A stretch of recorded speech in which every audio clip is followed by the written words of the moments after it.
guys, I'm Tom. I'm here with Diamond Miner. And we've lately been doing a ton of reaction videos by, what's his name again? Mr. Nightmare. So this one is True Scary Story Trip to Vegas. Trips to Vegas. Trips to Las Vegas. So let's watch it. Oh, this is only one, I think. I was 23 years old when this happened. I'm 27 now, and there hasn't been a week that has gone by that I haven't thought about this trip. To celebrate our friend Andrew's 21st birthday, we were taking him on a trip to Vegas. He was always a laid-back and kind of shy dude, and we all knew that he hadn't yet done the deed. So we planned on getting him really drunk and to put it bluntly, get him laid. We checked into the Carriage House Hotel, which was one of the more affordable hotels that we could find. We had 2 separate rooms, as there were 7 of us in total. There were 4 of us in the room that I was in. Andrew was in the room with us. The first thing we did was eat, of course, as we were all starving. We then hit the casinos just to say that we did it. Out of the 7 of us, only 1 of us left with more money than entering. We checked out a bunch of different bars, and as the night went on, things got more blurry and everything got funnier. We got into a nightclub that was going wild. We caught 2 of our friends, John and Eddie, walking out with girls. They shot us the about to get lucky look, and we understood. The rest of us were trying to pressure Andrew into approaching a girl. But even in his drunk and somewhat loosened up state, he was still too shy to approach anybody or even dance. We got to the point where we were desperate to find somebody for Andrew. We could already foresee that he wouldn't meet any girls at this rate the whole trip. We left the club in search for a working girl. You may think our actions were weird, but as most people were by that time, we were completely hammered. We approached a girl walking alone, acting like a couple of retards, asked the girl if she would be interested in hanging out with our friend Andrew, who was very noticeably not quite as messed up as us, but still intoxicated nonetheless. The girl wasn't anything special. I could say that even in the state I was in, but we wanted Andrew to have a good time. I don't quite remember what she said in direct response to me, but I remember her voice being slightly deep to the point that I looked at my friend. I also have this slight memory of her analyzing Andrew from head to toe. Again, I don't remember what she said, but it led to her grabbing Andrew's arm and the 2 of them walking off down the sidewalk. We laughed as we could see how awkward Andrew already felt. None of us thought it was weird what just happened though. But just out of curiosity, to see what was going to go down, we decided to trail behind them. They didn't seem to exchange any words. In fact, it appeared as if the girl was pulling him. We followed for about 15 minutes, I would guess. It could have been much longer, but I wouldn't really know. It was a darker and quieter street. The 2 of them stepped into what we assumed was an apartment building, and we all laughed. But we were so proud and happy for him, too. There was no point in us waiting there, so we went back to the club. At around 2 in the morning, we headed back to the hotel. Andrew wasn't in either of the rooms. I was starting to sober up a little, and a bit of concern began to arise in me. John and Eddie, who weren't with us earlier, were shocked to hear about what happened. We all kind of assumed Andrew was just spending the night with the girl. Still, it was out of character for Andrew doing anything like this, so it was just weird. I texted him and tried calling him. He never answered, but my friends told me to relax. I crashed minutes later. I woke to a ringing sound. At first, with my mind still in sleep mode, I assumed it to be an alarm clock and tried tapping at my phone to turn it off. As my head began to return to reality, I realized the phone was ringing. It was Andrew's number. I literally felt my heart drop for whatever reason. I told my friends who were already awake from the ringing. I answered and was greeted to heavy breathing on the other end. It was Andrew. He sounded as if he were having some kind of panic attack. I put him on speakerphone so everyone could hear. Andrew began whispering into the phone. Most of it was incomprehensible, but we made out some of what he said. We heard him whisper, "It was that woman. Guys, you gotta get over here right now." We tried to engage him, but he wasn't answering anything we were saying. The other end went silent. We were all basically screaming into the phone, asking if he was alright, where he was, what was going on. I was already shaking in my skin at that point, but what happened next only made it 10 times worse. Something broke the silence on the other end. The sound of a door being opened with force, followed by the shrill and horrific screaming of Andrew, before the sound of the call ending. We were all freaking the fuck out. I called the police and tried to remember the address, or at least the street. We were so messed up last night that I couldn't even remember the route that we took. One of my friends claimed he did, though. The police came over to the hotel and they escorted us. My friend seemed to remember exactly where the building was. He guided the police past the club, down the side roads, and eventually to the building. 2 officers from the front car went inside. We were to wait by the other car. A few minutes felt like hours, waiting in anticipation and in fear of the worst. One of the officers stepped out. She came over to us and asked us to come inside to confirm if the dead body belonged to Andrew. I felt like the entire world just collapsed on my head as John and Jerry both started crying. They didn't want to go in, so I followed the officer into the building, which turned out wasn't an apartment at all, rather some kind of dark, abandoned storage building. There was the dead body, leaning out from the open closet.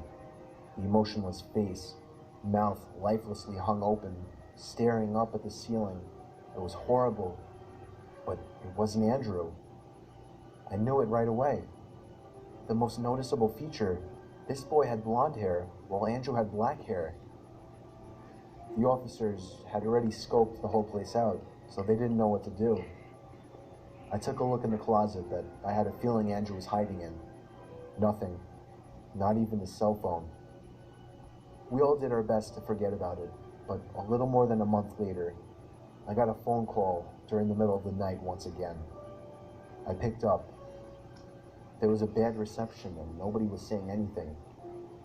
I was about to hang up when a faint yet familiar voice said, "Jesse?" "Andrew?" I yelled. The sound of a door slamming in the background on the other end was the last thing I heard before the call ended. He didn't pick up after the 5 times I tried ringing him. So what did I do? I called the police and had them trace the call. The call was not coming from Nevada at all. No, it was coming from New Jersey. In fact, our own town, in a house not too far away. They said they were sending somebody to the house, but that wasn't enough for me. I had to go there myself. I GPSed that address, hopped in my car, and floored it the whole 5 minutes it took to reach the address. Bro, really? It was a vacant house on a corner. I sneaked up to the front door and put my ear against it to listen for anything inside. Nothing. I crawled around back where I found an open window. I listened for a moment. There were the sounds of small snaps and cracks from upstairs. The kinds of sounds you hear from somebody standing or moving on wood. I was sure that he was in there. I hopped inside, but I didn't even get to begin my search before noticing something at the edge of the hallway. Somebody was standing there, facing me, but I couldn't see their face. All I could see were their pale, exposed legs and long black hair down past their shoulders. It was a woman. I was feeling sick to my stomach, anticipating her charging up to me like in some kind of horror movie, but instead, she turned and ran in the opposite direction. I heard the sound of a door slamming shut, followed by footsteps stomping downstairs, and then yelling of a man and woman. There was an even heavier pair of footsteps now stomping up the stairs. That was my cue to run. I left the house and dove into the bush. Not even 5 seconds later, someone stepped out onto the porch, and for the first time in months, it seemed as if luck was finally on my side as a police car pulled up to the curb, flashing its siren. I heard the guy in the stoop mutter, "Shit," before slamming the door behind himself. The police followed inside. Apparently the idiot didn't even lock the door. I stayed hidden, as I didn't want to startle the cops and end up with a bullet in my skull. I waited by the car out front, and minutes later, one of the officers came outside with the guy in cuffs. I introduced myself and warned that there was also a woman in there, but but they never found the woman. In fact, one of the bedroom windows were completely open, which implied that she escaped. Andrew was found upstairs, locked in a closet. He was in horrible shape, malnourished, hair long and dirty. You could smell him from a mile away. The police ran the records for the man. He was never married, so they really had no way of finding out who the woman was.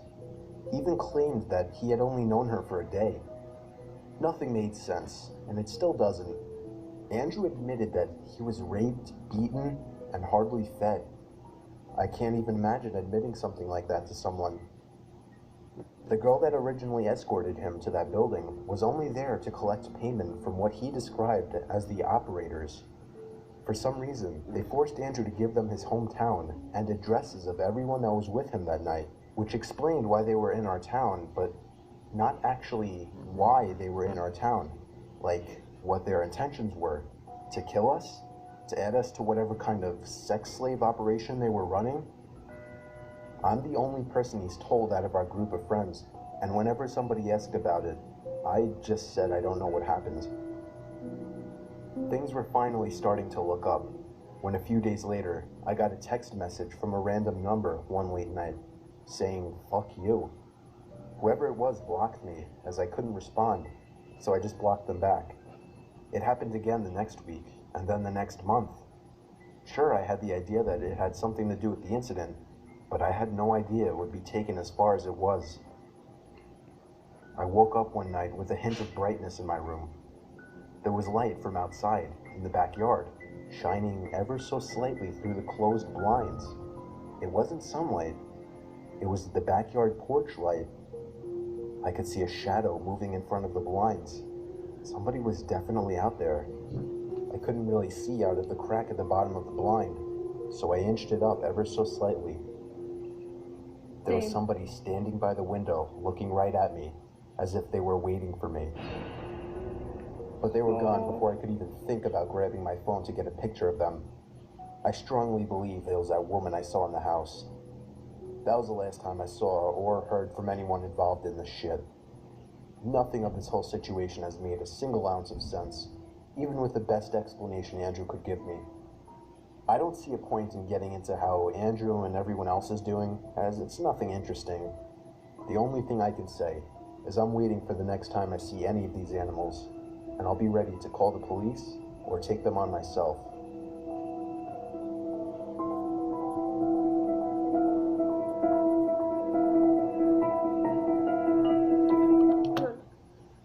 Just the author of this story asked me to leave his email at the end of the video. If you want to talk to him about this experience, email him at jessefango@gmail.com. Well, I hope you guys enjoyed this reaction video, and we'll see you in the next one. That was scary. I'm not doing another one.